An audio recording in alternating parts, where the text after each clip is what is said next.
Hello and welcome back to Gaming Abridged, the video series where I play through games with live commentary and then condense it down to the essentials. My name is WW Dadman, but you already know that, and today we go through Deliver Us the Moon. An indie title that I backed on Kickstarter probably back in like 2016 or 17, and that finally had its release in 2018. And now, this year, in 2023, the sequel, Deliver Us Mars, released, so before I covered that here, I wanted to cover the first game on the series before that. So, we start into the game with a cutscene setting up the story. We're in a future where in 2030, the entire world plunged into an energy crisis. Resources on Earth were used up, so to find new resources, a World Space Agency was founded, WSA for short. They were tasked to find new energy sources in space, and they found them on the moon. Helium-3, an isotope of helium, was abundant on the moon and could be used for nuclear fusion reactors. So in 2032, they colonized the moon and built a gigantic power plant and sent back the energy via a microwave transmission system to Earth. Then in 2054, without any warning, the transmission stopped. Contact to the moon colony could not be re-established, and without resources on Earth to be able to quickly launch a rescue mission to the moon, WSA was shut down the following year. A small group of WSA employees didn't want to give up though, so they worked on getting a moon rocket ready to go and restore the microwave power transmission or MPT network. This is where we come in 2059. We are the only crew for the Fortuna mission. So we put on our spacesuit and make our way to the Taurus V rocket. We get a bit more exposition to the current situation by Claire in ground control. Exposition's character is expositional.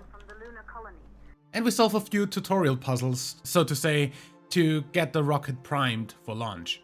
Then we run to the rocket just in time for takeoff. After following instructions for starting up the rocket, we get into space and fly off to the moon for the title shot. We arrive at the Pearson Station, which is connected to the moon's surface via a space elevator, and dock to it. Also, this is the front part of the ship docking to the station. If we now look here, this is the front part of the ship. This is where we get out. Logic. We go in and do a little bit of energy rerouting to get everything back up and running. On the way we acquire a nice little laser cutter device and take power from life support to power the rotation engine of the station. Starting up the engine though makes the station explode, catapulting us out into space. We need to use our thrusters to fly back and just about get into the space elevator down to the moon's surface in time. Down there, in the Copernicus Moonhub, we found audio logs from 2054 of crew from the station trying to find out why the blackout happened. Also, we find a hololog, for lack of a better name, showing us that there were people who wanted to abandon the moon base and took the people who didn't want to do that by force. We found a little drone that we decide to repair since we kinda need an ASE unit like that to interact with some of the tech in here. Also, I'm pretty sure my most clicked video on the original Let's Play for this being the one titled ASE Repair is not a coincidence. It's a little bit of work to figure out that one. With the ASE repaired though, we get going to the next area after lifting the lockdown on the repair area with the drone. We found another audio log telling us that there must have been something big happening at the Tombough station where the reactor is located on the day of the blackout. We go on to the crew quarters though and find a very aggressive ASE unit that tries zapping us through a window. We find an audio log from the crew who tried figuring this out before, with one of the two getting locked into that room with the ASE zapper, and Control telling them to get back to the space elevator, which at least the one locked in won't be able to do at that point. Either way, after we ourselves get zapped by that thing, but still manage to escape the overloaded ASE, we get to the vehicle bay and take the moon buggy for a ride. We need to get to two towers nearby the main hub, where we need to re-aim the microwave transmitters back to the main hub to be able to activate the moon train. These towers do have some platforming elements to them, but since I speedran the original unfinished release as well as the full game of this after this Let's Play, I can kinda do these in my sleep. Once back at the main hub though, we activate the train and take a ride towards Tombough. On the way, we listen to another audio log by Sarah, one of the two station crew that got sent to investigate the blackout. She apparently survived being knocked out by the ASE unit, but Rolf, the other half of the investigation team, had left as Control had ordered. She went on to investigate at Tombough the same way we are now. She back then, and we too, get to an outpost where we find another one of her logs in which she says she's gonna use some other means of transportation to get to Tombough since the rails are blocked here. Also, apparently the outpost got evacuated by the people wanting to leave the colony, saying there was a malfunction at the Tombough reactor. But it seems by the reaction of the crew of the outpost that seems to be a lie. Either way, we managed to get the blocked rail opened with a little help from our ASE unit and go on to a little QTE part steering the train, which ends with us emergency braking into Reinhold Crater Base. Here we have another quick mission with the moon buggy, redirecting microwave transmitters to the main building. One of the towers is pretty much broken though, so it ends up falling down as we want to leave. We just about wake up in time from the fall to make it back into the main crater base though, and activate the train to go on. In the following cutscene, we can see Sarah finding out that the colonists evacuated, and that the Tombough reactor was still going. Also, we find out who we're playing as. Rolf, the other half of the investigation team. Arriving at Tombough, we can't make it all the way in with the train cause of a broken rail, and we have to emergency override the door and jump out to make our way inside on foot. In here we find a hololog of Sarah meeting a guy called Isaac, who is not only the father of Claire back at Earth, but also tells her that fixing the MPT is no use, as the mainframe had been locked before the others left, and therefore the system was inaccessible. Sarah is a software engineer though, so they decide to give it a shot. The reactor also seems to become unstable, seeing as the energy building up inside can't go anywhere with the MPT offline. We go on to try and find a way into the reactor and have to get through a room with ASE sappers patrolling to get to the control center. I use my ASE to scout the path and make it through to the other side. Another few puzzles later, we break our way through to the control center.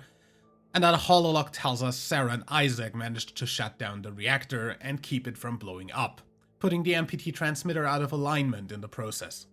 We diagnose the system and see the MPT reserves are close to overloading, still, and the alignment of the transmitter has not been fixed. Additionally, the reactor would need more helium-3 from storage, so that's our mission to get everything back up and running. Through a flooded area, we managed to get to storage. A few puzzles, and me completely getting lost in what I'm even supposed to do for one of them later, we managed to get the helium to the reactor, starting it back up. In between, we also found out that only 2 of the 3 ARC ships that they built to evacuate the colony ever launched, because there wasn't enough helium-3 for the last one. Isaac wants to take the last ARC, and while arguing, he stabs Sarah with a screwdriver. She manages to still lock the helium canister away, and seems to kind of die just in front of the door. After getting that helium canister to the reactor, we have to get through the reactor itself, with tons of radiation irradiating us. There is basically a rhythm game here to be played with the reactor pulses and hiding behind pillars for each pulse. The MPT obviously overloads more and more as we get through, trying to get to the controls for the transmitter. Some more platforming later, we access the controls, accidentally blasting ourselves with radiation while trying to fix the overload.